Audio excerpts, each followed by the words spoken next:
ये कहानी है दो ऐसे बच्चों की जो एक अनजान आइलैंड पर फंस जाते हैं, पर जब वो बड़े होते हैं तब उन्हें एक दूसरे से प्यार हो जाता है। हेलो दोस्तों, आज हम जिस मूवी को एक्सप्लेन करने वाले हैं उस मूवी का नाम है द ब्लू लगून, जो 1918 में रिलीज हुई थी। मूवी स्टार्ट होती है और हम एक शिप को देखते हैं जिसमें एक फैमिली यूरोप जा रही थी। उस फैमिली में 9 साल का रिचर्ड और 7 साल की एमिलिन थी।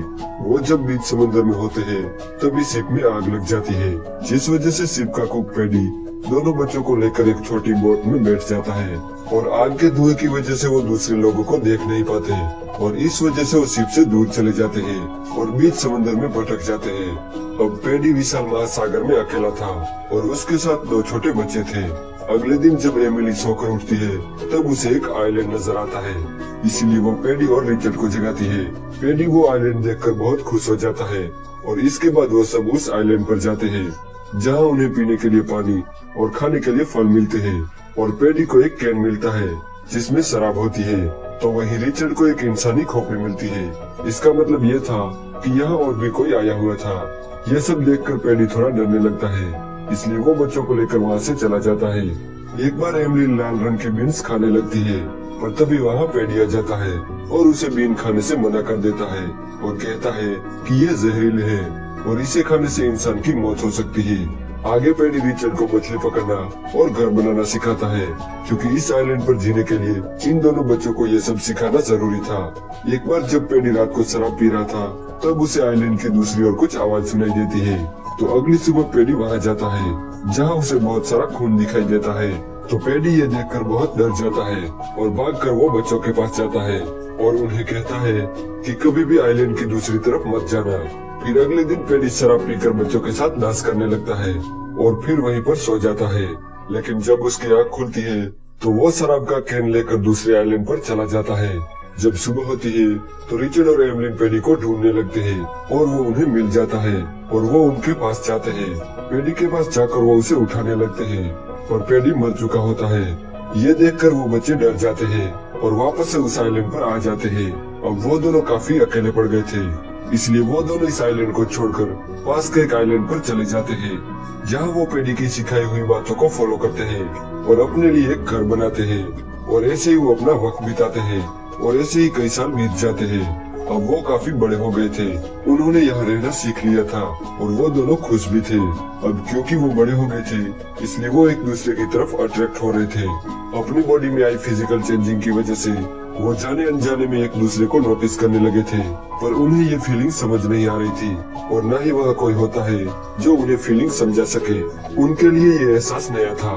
एक दिन जब एमिली स्विमिंग कर रही थी तब वो पानी में ब्लड देखती है, जिसे देखकर वो बहुत डर जाती है और वो तुरंत रिचर्ड को आवाज लगाती है, पर बाद में वो देखती है कि वो ब्लड उसकी बॉडी से ही आ रहा था। दरअसल ये उसका पहला पीरियड था। जब रिचर्ड वहाँ आता है तो वो पानी में ब्लड देखता है और वो एमिलिन से पूछता है कि क्या हुआ, पर एमिलिन उसे वहाँ से चले जाने को कहती है। बाद में रिचर्ड एमिलिन से पूछता है कि वो ब्लडिंग क्यों हो रही थी। तब एमिलिन कहती है कि मुझे नहीं पता।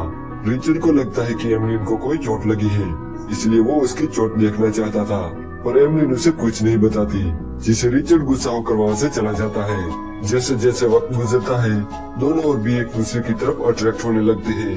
एमिलिन रिचर्ड की बॉडी को देखती रहती थी तो वही रिचर्ड भी एमिलिन को देखता रहता था। एक बार एमिलिन ऐसे ही घूम रही होती है तब उसे एक मूर्ति नजर आती है। जब वो उसके पास जाती है तो उसे वहाँ खून दिखाई देता है। ये देखकर एमिलिन वहाँ से भाग जाती है और रिचर्ड को ये सब बताती है। ये सुनकर रिचर्ड उसे डांटने लगता है और वहाँ से चला जाता है। एक रात जब एमिलिन सो रही थी तब उसे एक सपना आता है जिसमें वो रिचर्ड को मरा हुआ देखती है। ये देख के वो नींद से जाग जाती है और वो बहुत डर जाती है और रिचर्ड के गले लग जाती है और वो कहती है कि मुझे छोड़कर कभी मत जाना, और इसके बाद वो उसे किस करती है। और रिचर्ड यहाँ खुद को रोक नहीं पाता और एमिलिन पर हावी हो जाता है, जिसे एमिलिन उस पर गुस्सा होकर वहाँ से चली जाती है। रात को जब एमिलिन सो रही थी तब उसके पास रिचर्ड आता है और उसे टच करने लगता है, लेकिन तभी एमिलिन जाग जाती है और उसे डांट कर वहाँ से भगा देती है। रिचर्ड एमिलिन की तरफ अट्रैक्ट हो रहा था, पर एमिलिन उसकी फीलिंग समझ नहीं रही थी। फिर एक बार रिचर्ड कुछ कर रहा होता है जिसे एमिलिन देख लेती है, और वो क्या कर रहा होता है ये एमिलिन को समझ नहीं आता, इसलिए वो उसे आवाज लगाती है। इस वजह से रिचर्ड को गुस्सा आ जाता है एक दिन रिचर्ड समंदर में एक शिप देखता है और वो तुरंत घर की ओर भागने लगता है, क्योंकि वहाँ उन्होंने सिग्नल देने के लिए लकड़ियाँ इकट्ठा कर रखी थी। वो शिप एमलिन भी देख लेती है, पर उसने जानबूझकर लकड़ियाँ नहीं जलाई। जब रिचर्ड उसका रीजन पूछता है तो वो उसे ठीक से जवाब नहीं देती। दरअसल एमलिन को ये जगह बहुत अच्छी लगती थी और वो यहाँ रहना चाहती थी, पर रिचर्ड यहाँ बिल्कुल भी रहना नहीं चाहता था।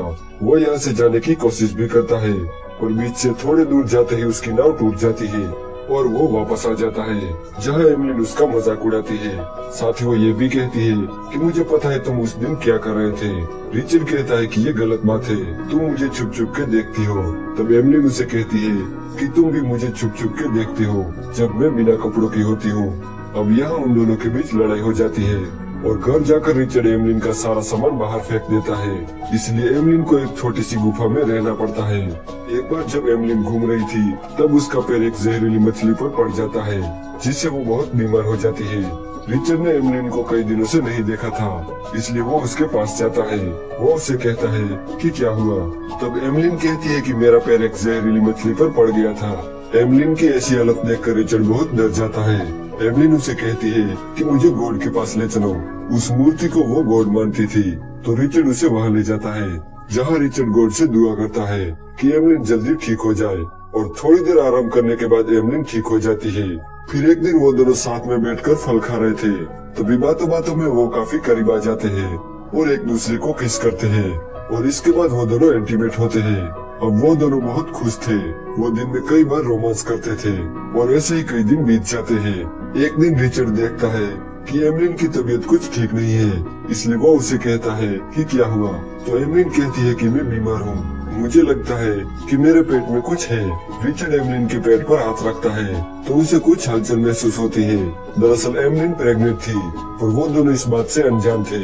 एक रात रिचर्ड को कुछ आवाज सुनाई देती है और वो भागकर वहाँ जाता है, जहाँ वो देखता है कि कुछ आदिवासी अपनी रस्में पूरी कर रहे थे और इस बार भी वो अपने दुश्मन की बलि अपने गॉड को देते हैं। ये देखकर रिचर्ड डर के वहाँ से भाग जाता है। जब वो वापस आ रहा था तब उसे एमलिन की चीखें सुनाई देती है।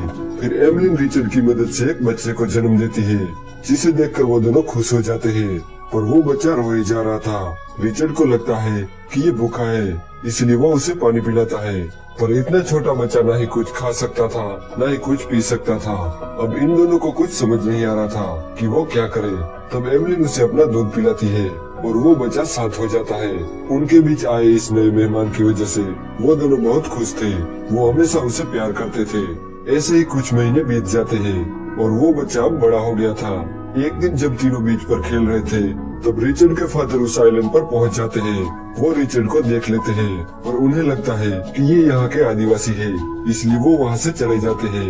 रिचर्ड और एमलिन भी उन्हें देख लेती है और अब वो यहाँ रहना चाहते थे। वो यहाँ बहुत खुश थे। एक दिन वो दोनों उस पुराने आइलैंड पर जाते हैं जहाँ वो पेनी के साथ पहली बार आए थे। इसी बीच वो बच्चा उस जहरीले बेरीज को तोड़कर बोट में रख देता है, जिनका उन दोनों को पता नहीं था। वापस आते टाइम वो बच्चा नाव के पतरे को गलती से पानी में गिरा देता है, तो एमलिन उसे लेने की कोशिश करती है और वो उस तक पहुंच नहीं पाती। तो वो रिचर्ड को आवाज लगाती है, तो रिचर्ड भाग कर आता है और पानी में कूद जाता है। और तभी एमलिन देखती है कि उसके पीछे शार्क आ रही है। अब उसे बचाने के चक्कर में एमलिन दूसरी पतवार भी शार्क को फेंक कर मारती है। रिचर्ड को तो वो बचा लेती है, पर अब बिना पतवार के उनकी बोट तैर के उस आइलैंड से दूर जा रही थी और देखते ही देखते वो समंदर के बहुत अंदर चले जाते हैं। उनके पास न खाना था और न ही पीने के लिए पानी था।